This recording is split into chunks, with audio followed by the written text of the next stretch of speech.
right, so day number 2 was Zach and his father-in-law, but something interesting. See, we don't have a temperature gauge in this boat for water temp, and our buddies said that where we stopped the first place was 61 degree water temperature. So it was significantly colder than I thought it was going to be. That's why we didn't catch anything there. Okay. And then when we went and we moved and found the warmer water, that's where we started picking up. And we waited until the moon set up. Remember, I told you I'll get in the boat, let's haul butt and try to catch that minor. And it worked out. Yeah. That's where we got all our bites yesterday. Yep.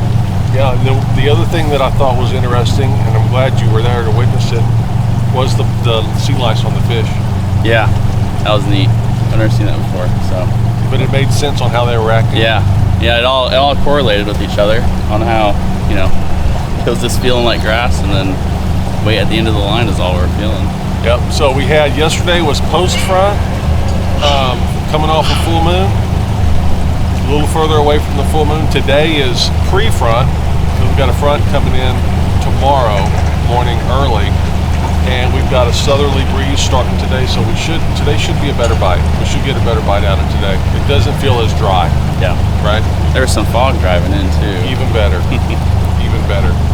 So that'll be our game plan today. Is we might get a topwater bite. That clouds start rolling in this afternoon, hopefully, and I think we should get a good fish today. Today feels better. And and my friends are at the location we were yesterday, and they just called me and they said the water temperature is now 63 starting, so it's on the uptick. Okay. And the fish should respond accordingly. Should see more activity on the water today for sure. Nice. So we're gonna give it a go.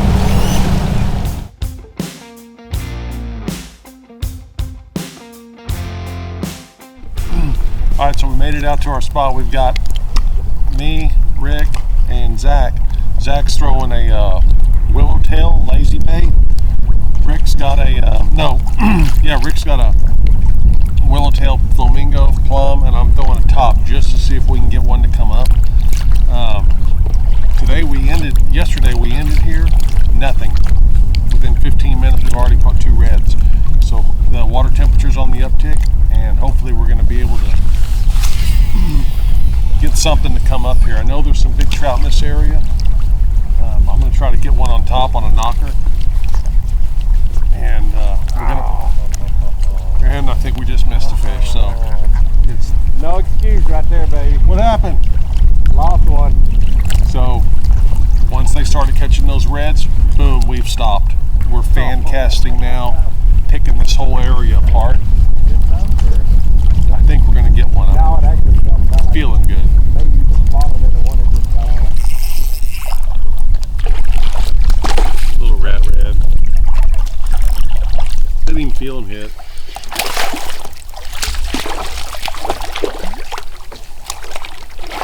But he ate it.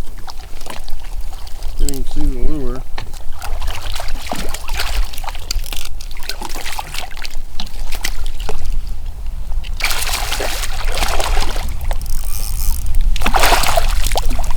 They're eating it.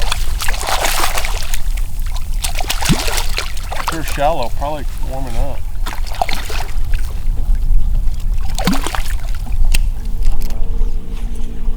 I mean, he felt it.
Got a good one on the double D. My first big trout on the double D is truth color. Tag number 346. Got to tag this one for sure. It's worthy of a tag. 346. Dr. Greg, got you one, buddy.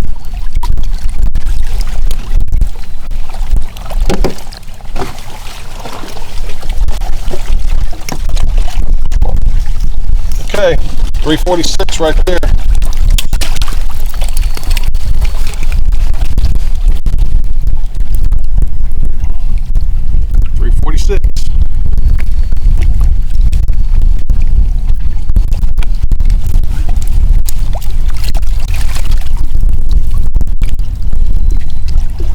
She didn't even need any help.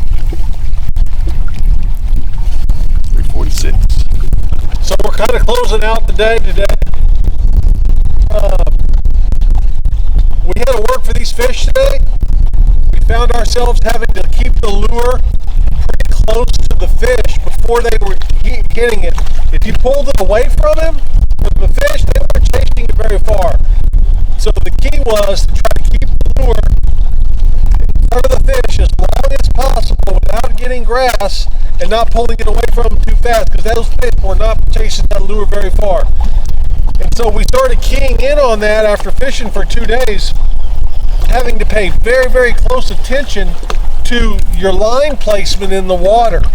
And that's how I caught that big fish earlier, was just watching my line, paying close attention and seeing what's happening around my line. That's how it happened, because I just dead sticked it, my rod loaded up on that one big fish. We all had to do that. There was a point today where yesterday we were all lined up throwing the exact same lure, and if you were working it too fast, you weren't getting bit.